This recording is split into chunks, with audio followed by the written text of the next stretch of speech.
This is a kohlrabi that I forgot about, and it's now bigger than a grapefruit. Not really sure if that's going to be good. Might have to ferment this. It is super windy today, and the high is only about 45, but it is sunny, so I'm trying to persevere, get some work done out here in short sleeves and soak up some sun. There's these really nasty stinkhorn mushrooms that are popping up, and they're pretty, but the whole front yard smells awful.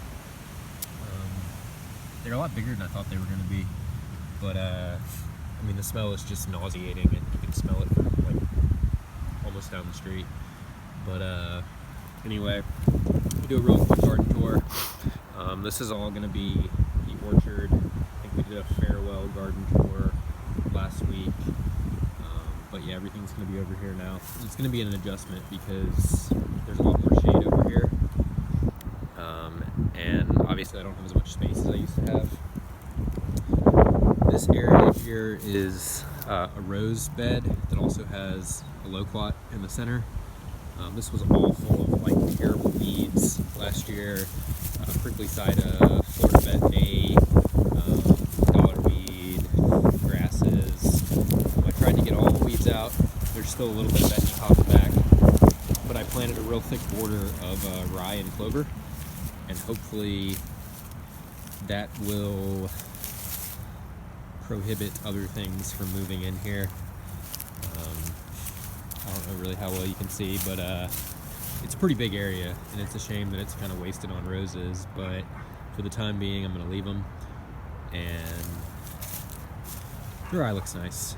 We also have some rye in the front lawn, but rye's gotten really expensive. I don't know if it's inflation or whatnot, but last year a 50-pound bag of rye was like 42 bucks. This year it was 70 something for the same bag, same brand, same store. And if ryegrass is going to be 70 something dollars for a 50-pound bag, I'm not sure I'm going to bother next year. It looks real pretty, but it's not necessarily suppressing all the winter weeds. There's plenty of betony popping up in there. Anyway, in the front planter here, I think we've looked at these little citrus bushes before. There's 2 Meyer lemon bushes. This is a pineapple guava that's doing pretty well. It actually flowered for the first time last year.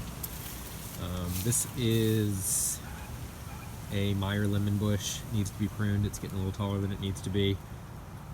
I'm very worried about this because next week we're going to be seeing temperatures as low as 21. Even if I cover this thing, it'll likely get damaged. This is one that I started from seed, and the color is really interesting. I don't remember if this was a lemon seed or a tangerine seed or what I planted, but this is really cool looking. I'm very proud of this, and I guess I should probably put some work into covering it. Here's the weeds I was telling you are still popping up in the ryegrass. The ryegrass looks pretty, but it's not that vigorous of a cover crop. The blueberries look like garbage, and there's mint growing on top of them.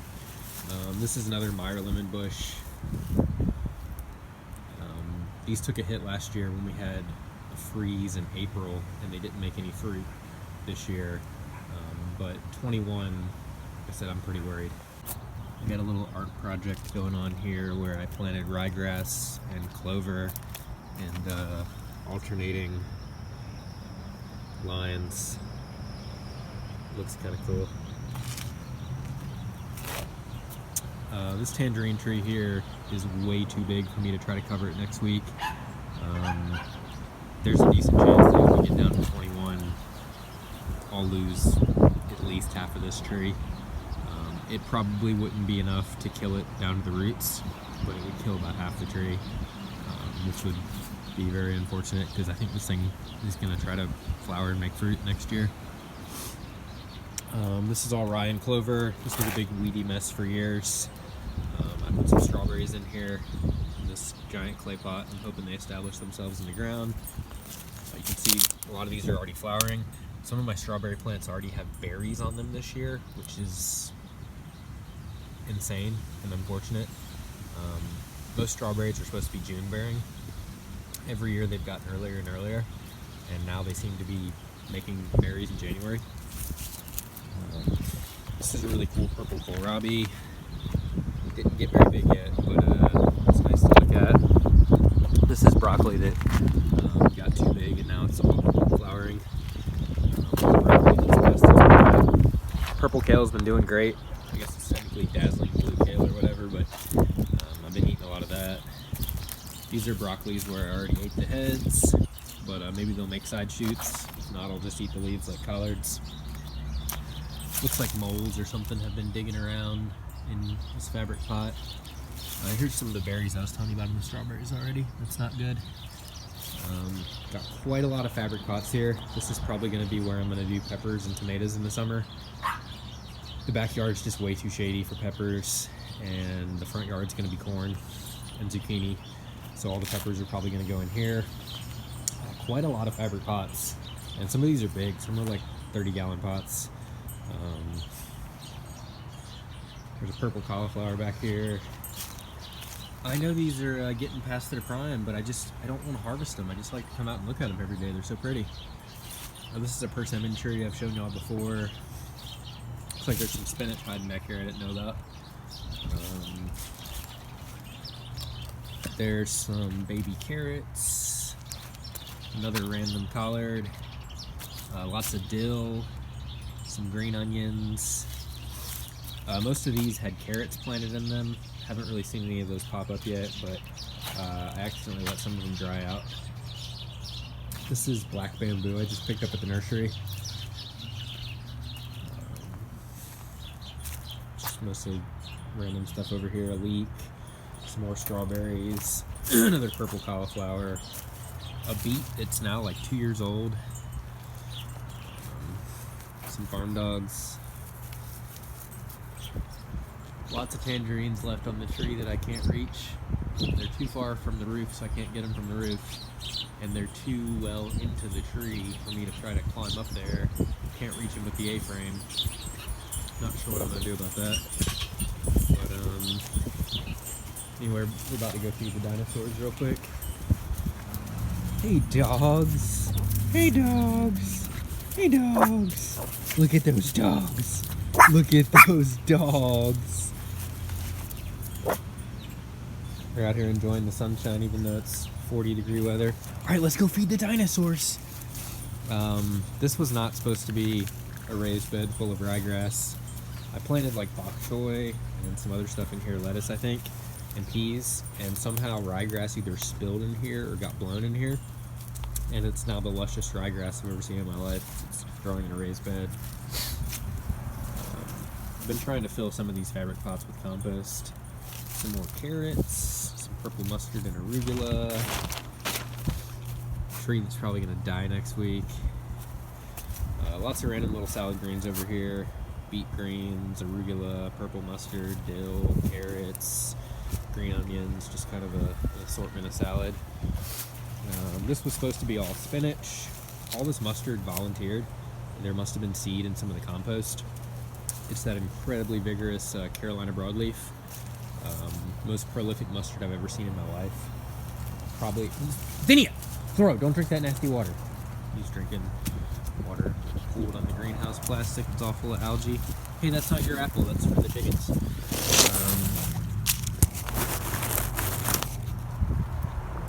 So yeah. I mean, there's still spinach in here and some lettuce, but the mustard was kind of out competing it, unfortunately. Spinach is finally doing good now that it's getting cold, though. The biggest mistake people around me make is always starting spinach either too early in the year or too late in the year. Nobody times it right. I don't usually plant spinach until Christmas. If you plant spinach too early, like a lot of people plant it in October and November, it gets stunted by the heat. We usually have dry weather that time of year, and so just warm, dry weather is not good for it. And then some people plant it too late. They plant spinach like in March, and then by into April, it's bolted. You really want to have your spinach growing in December, January, and February. That's when it's going to do the best. But sometimes people, they just kind of forget about their garden in January and February. This little thing's probably going to die next week, but it's still potted, so I could probably dig this up and bring it inside. I need to fill this planter box. This was a bear to move. This weighed a lot more than I thought it was going to. I built this in place last year, the other garden, so I never had to move it. I just assembled all the wood where I wanted to have the box and built it. Never moved it. Even after I got all the soil out of it, it was very heavy. 2 more tangerine trees, way too big to cover. I think I actually did cover these 2 last winter, but they've doubled in size in the last year, no longer coverable. The olives and the loquats will be fine. Leeks and mustard, carrots, I expect all that to sail through the 20-degree weather with no issues. This chard will probably die.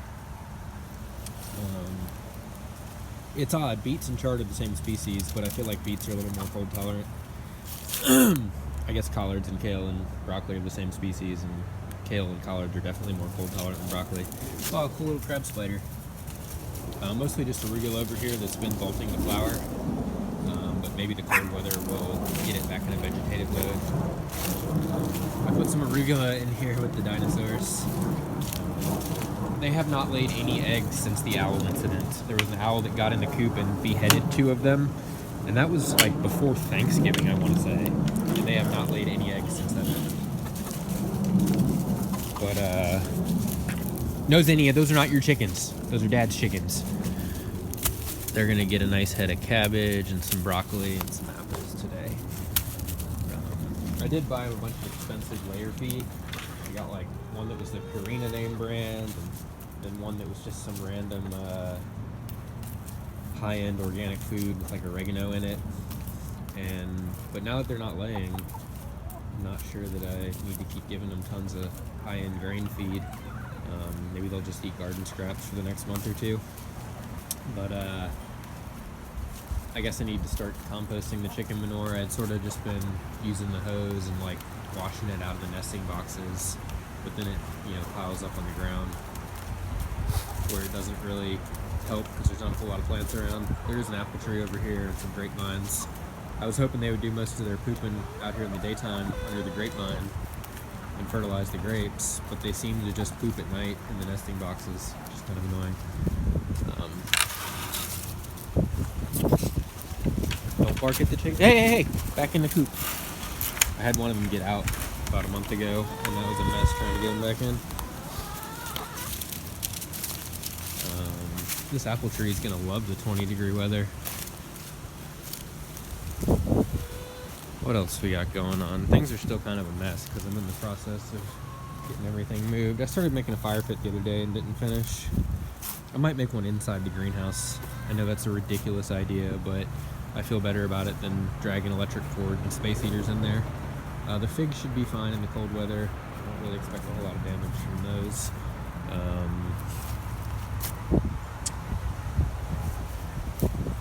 This peppermint chard's pretty. I might bring that in the house. There's that Carolina broadleaf. Stuff's wild. Peach trees will be fine with the cold. I guess we can go in here and look at the greenhouse. Oh, I got these boxes moved and filled. Those were really heavy too. I was going to spend some time in the greenhouse today, but I really don't want to open the door and let all the heat out. Purple broccoli went to flower. This is spinach, but Zinnia has moved in here a couple times, so now I'm not sure if I can eat it. I guess I could cook it, but I don't know why she likes to jump in the raised bed and poop. This garlic should be okay with the cold weather. Finally got these 2 raised beds filled. I mean, these things are massive. They're 8 by 4 by almost 2 feet high. Some spinach in this one. Look how good that spinach looks. See, it wouldn't look that good in November. It wouldn't look that good in March. So, anybody who's interested in spinach, take my advice. Stop planting it so early. You can start it in a seed tray earlier in the year, like October or November, if you have a cool, shady location to start it. But don't be setting plants out in a field in full sun in October. I usually do most of my spinach from seed. I don't usually do it in cell trays. So this stuff here was started in cell trays in like October or November and just kept in cool, shady conditions. and it's not really any bigger than the stuff I started seed over here in like November. So this stuff was planted later, but it was direct seeded. The other stuff was planted earlier, but it was transplanted, and there's virtually no difference in terms of size or productivity. Yeah, we might as well sit in the greenhouse for a little minute. Oh, I was going to show you all the collards over here, and then we'll sit in the greenhouse for a minute. I was actually going to try to play guitar today. Nasturtiums do go through freezes, which surprised me, but they do suffer some damage too. Purple broccoli about to flower. I'm a little nervous about these collards. 21 is pretty low. We haven't had anything like that around here in decades. And they're also not in the ground, they're in fabric pots. So it's possible these might get damaged. I don't know if I want to go through all the trouble of trying to move them into the greenhouse. Maybe the ones in smaller pots I might try to move. My other thought was that I could cover them with some low tunnel PVC hoops and plastic. I could also just take all these bags of leaves and bury them. Got a couple different options there. This I'm worried about. I think I'm going to try to cover this grapefruit tree before it gets down to 21. I'm going to build some PVC hoops, throw plastic over it. More collards, more carrots, some oregano. This raised bed is not doing much of anything at all. This was tomatoes all summer and they did great. But I planted cilantro and I think turnips and kohlrabi, and they're just growing so slowly. And now there's ryegrass in here. I think it's because it's in full shade. It's on the north facing side of the house in deep shade, and everything just grows really slowly over there. But the tomatoes did well all summer. Dogs! Alright, let's go sit in the greenhouse for a second where it's nice and warm. This greenhouse is not holding as much heat as my previous one did at the other garden location. The previous greenhouse was much smaller. It was also in full sun, and it was also 2 layers of plastic. This greenhouse is gigantic, and it's only 1 layer of plastic, and it's mostly in the shade. And that's unfortunate. And I thought, you know, from like a physics perspective, you would think a bigger greenhouse would stay warmer than a smaller greenhouse because there's more thermal mass. But most of the volume of this greenhouse is air.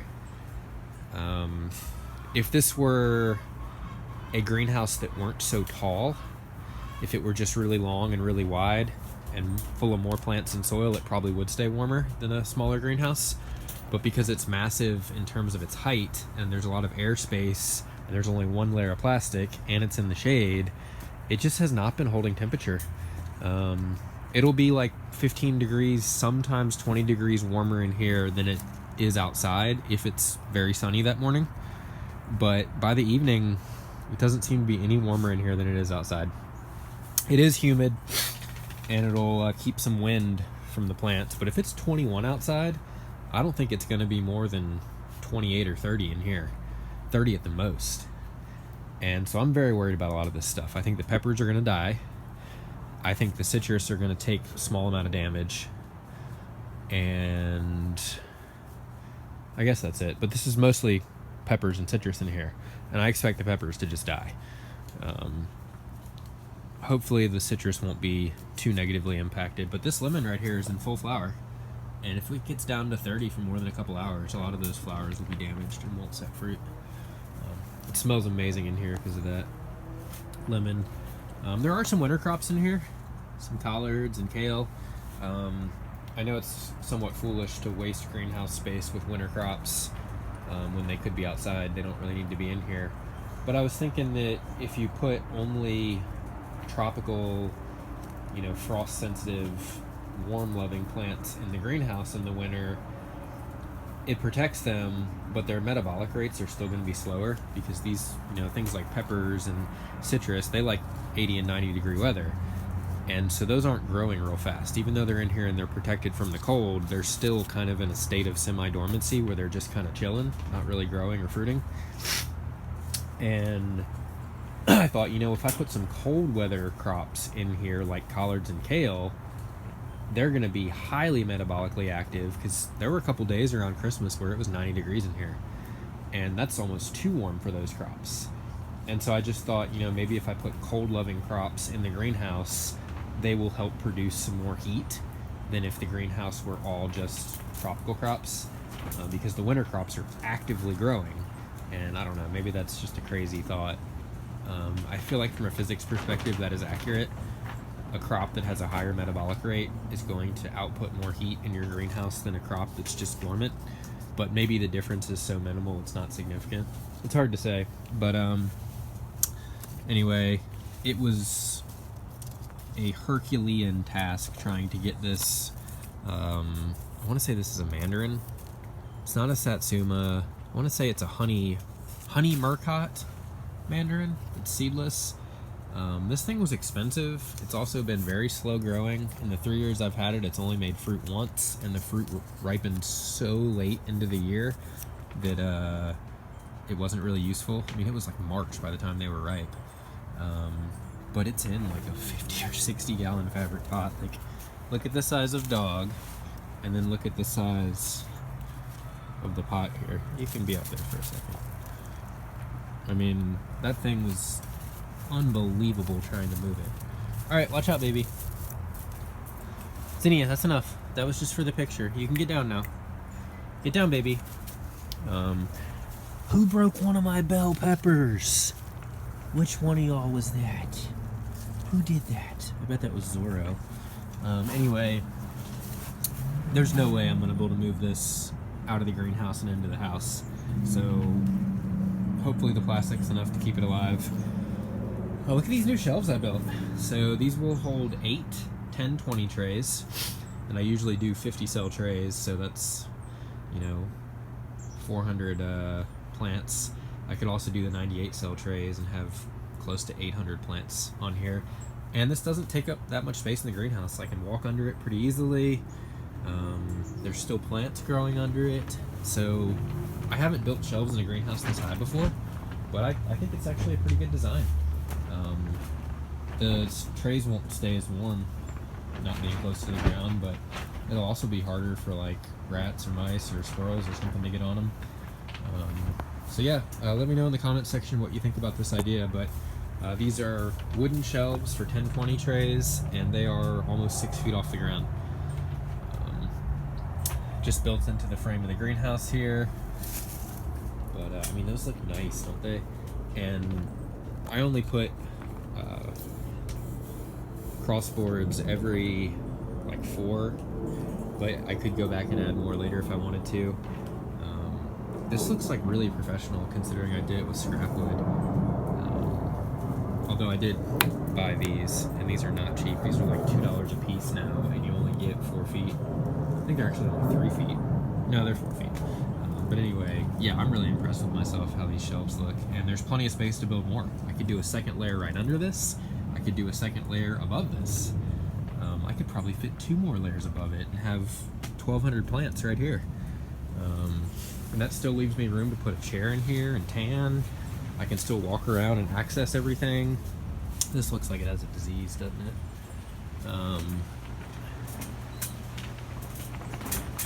This raised bed here is, I guess, the primary heat source for the greenhouse. And there's a lot of metabolically active things growing in here. There's onions and strawberries and clover, all of which like cold weather. Lettuce, garlic. There's perennials in here. So this should, you know, help keep the greenhouse fairly warm. It absorbs all the solar energy during the day. And because this is a massive volume of moist soil and wood, that's going to hold a lot of heat. Remember, the higher the moisture content of a particular item, generally the more heat it's going to hold even after the sun has gone down. There are exceptions to that, but the specific heat capacity of water is very high, and so things that hold onto moisture tend to hold onto heat better. They also take longer to heat up, though. But because we had quite a few, you know, days in late December where it was 90 degrees in here, a lot of that solar energy was probably absorbed during that time and has just kind of stayed in the soil.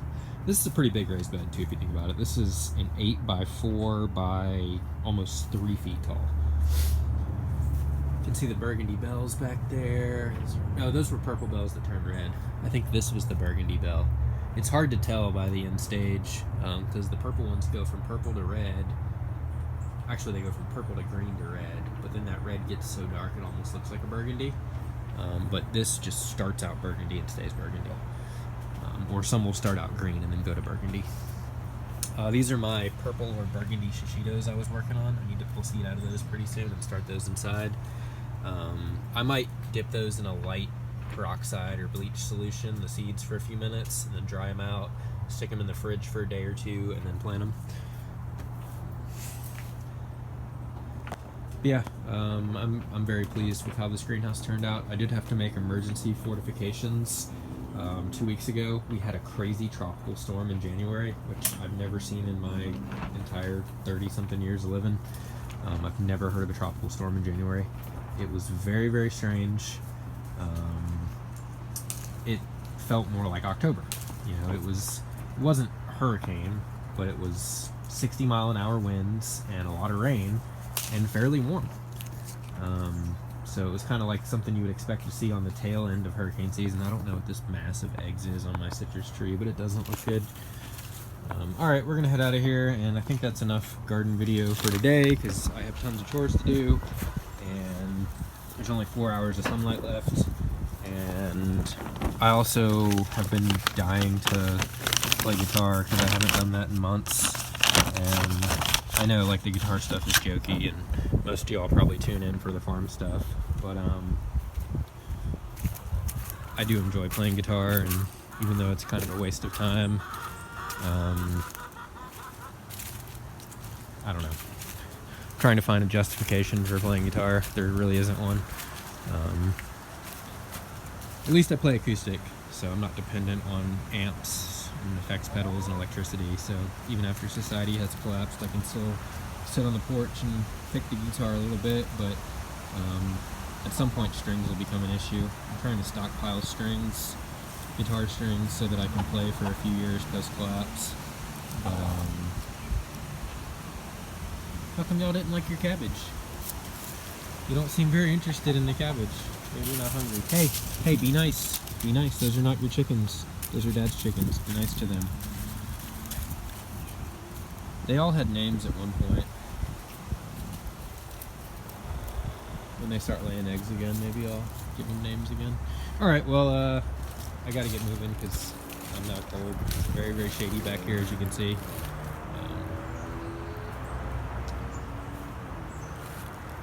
Oh yeah, the privacy fence looks dope, doesn't it? 10 feet tall.